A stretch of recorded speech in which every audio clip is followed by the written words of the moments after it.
Good morning, students. Today we are going to read the last lecture of the topic of Formulae and Stoichiometry in the subject of Chemistry O levels. And today's topic is percentage purity. So again, this is a technical topic. Some technicalities, some formulas, some concepts, some ideas will be used today. So concentrate yourself. This is one of the important topic again. The definition of the percentage purity is percentage purity gives an indication about the amount of the impurity present in a chemical substance. The percentage purity of a sample of a substance can be calculated from the following formula. So here is the formula. Percentage purity is equal to mass of the pure substance in a sample over mass of the sample multiplied by 100%. So percentage purity actually gives an indication about the amount of the impurity present in the chemical substance. So this is the thing. Okay, now we are going to solve a question that will make your concepts clear. So look now, the question is a 4.80 gram of the sample of the iron wire. So this is the sample in which we are going to find the impurity. So look now, 4.80 gram of the sample of the iron wire was reacted with excess hydrochloric acid. So iron and hydrochloric acid are the reactants. Okay, it was found that 1.80 decimeter cube of the hydrogen gas was measured. So hydrogen gas is one of the product. So when you will balance the equation, you will see iron chloride is the other product.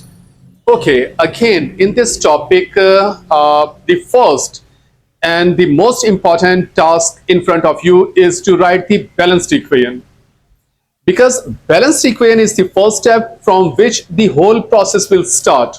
So if you are successful in making a balanced equation, rest of the procedure will be easier. But if the first step is wrong, then whatever you do, the rest of the questions will be wrong, because moles, mole ratio and different things will be actually move from the balanced equation. So I'm telling you again and again, practice the equations, balancing the equation as maximum as possible at your home, because in paper there will not be enough time to write the equation and then think what are the reactants, what are the products, and then balancing them. That will take time.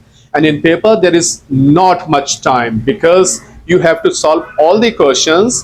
And if you stuck in anything, time will be wasted, rest of the questions will be affected, and you may lose the A grade. So I'm advising you again and again, practice balancing the equation as maximum as possible. This is very important as far as formulae and stoichiometry topic is concerned.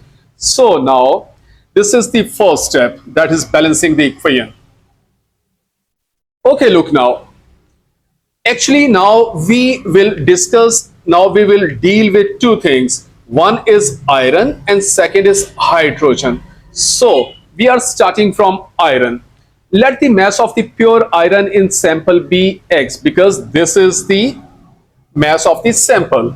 Now we are going to find the amount of the pure iron. So let it be X gram.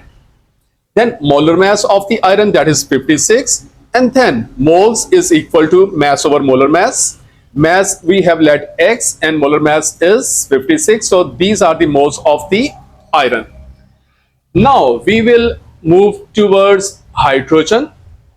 Molar volume of the hydrogen is 24, because volume is given. So formula used for finding the moles is volume over molar volume. Volume is given 1.80, that is already in decimeter cube. So there is no need to convert the unit. So 1.80 will be placed in numerator, and molar volume, that is 24, because all gases having the molar mass 24 decimeter cube at room temperature and pressure. Okay, because room temperature and pressure was given, so that's why 24 is the molar volume of the hydrogen. So 1.80 over 24, solve it on the calculator. This is the moles of the hydrogen. Okay, now we will find the mole ratio from the equation of iron to ACl. So look now, moles of iron to hydrogen, sorry, iron and hydrogen are involved. So iron to hydrogen. So this is 1 mole, this is also 1 mole. So 1 to 1. Iron is placed in numerator. So moles of the iron will be placed in numerator. So here is the moles of the iron, x over 56, that will be placed in numerator, and hydrogen is placed in denominator. Here are the moles of hydrogen will be placed in denominator. Cross multiply the values. From here you will get the answer of x, and x is the pure iron. So you have got the amount of the pure iron now, and the mass of the sample was given in the question.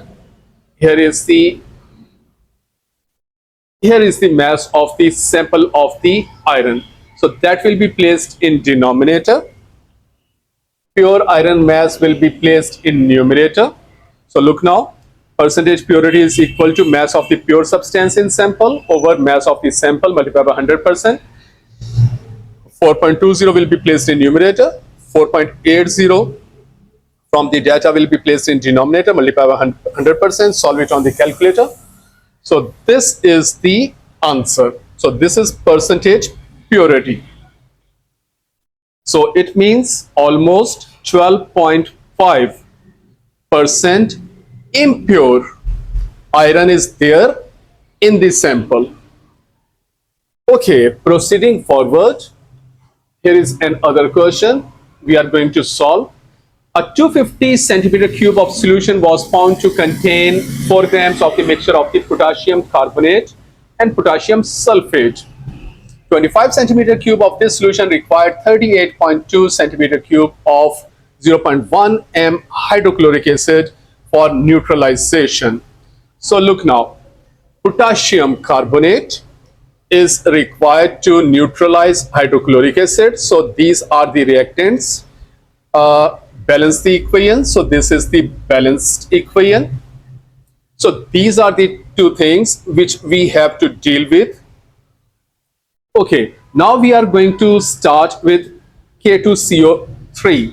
Let the mass of the pure K2CO3 be x grams, because okay, calculate the percentage purity of the potassium carbonate. So potassium carbonate purity is the required. So we are starting from potassium carbonate. Let the mass of the pure potassium carbonate be x. Molar mass of K2CO3 is K is 39, 2 atoms are there. So 2 into 39, C is 12, O is 16, 3 atoms are there. So 3 into 16, solve it on the calculator. This is the molar mass. So look now, number of the moles of K2CO3. Here we have let the mass x. So x over 138 is the number of the moles of the K2CO3. Second thing is ACl. So look now, here is the volume given and here is the molarity given. First we have to convert the unit of the volume from centimeter cube to decimeter cube by dividing the value by 1000. So 38.2 over 1000 will give us the answer 0.0382, and molarity is here. Formula is moles is equal to molarity multiplied by volume in decimeter cube. So molarity is 0.1 and volume will be 0.0382. Solve it on the calculator. Here is the answer. Okay, now equating the ratio for K2CO3 to ACl, ratio will be 1 to 2. So look now, moles of K2CO3 to moles of ACl is 1 to 2. K2CO3 is in numerator, and here are the moles of the K2CO3, that is x over 138 will be placed in numerator, and moles of ACl, that is 3.82 multiplied by 10 raised to the power minus 3 will be placed in denominator. From here, cross multiply the values, you will get the answer of x. So this is pure K2CO3. And to find the percentage purity, pure amount will be put in numerator, the mass of the sample in denominator, multiplied by 100%. So look now, 0.264 will be put in numerator. So here is the formula that is used, mass of the pure substance in sample over mass of the sample multiplied by 100%. So this is the pure, that is 0.264 in numerator over mass of the sample. So look now, mass of the sample will be 25 over 250 multiplied by 4. So this is the mass of the sample, 25 over 250 multiplied by 4 into 100% will remain as it is. Solve it on the calculator, you will get the answer. So students, this was the last lecture of the formula and stoichiometry. Again, this was the important lecture. Questions from this topic comes always, every time in the paper, in all sessions, in every session.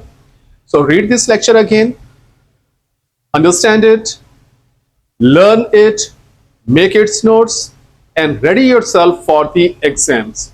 Thank you so much.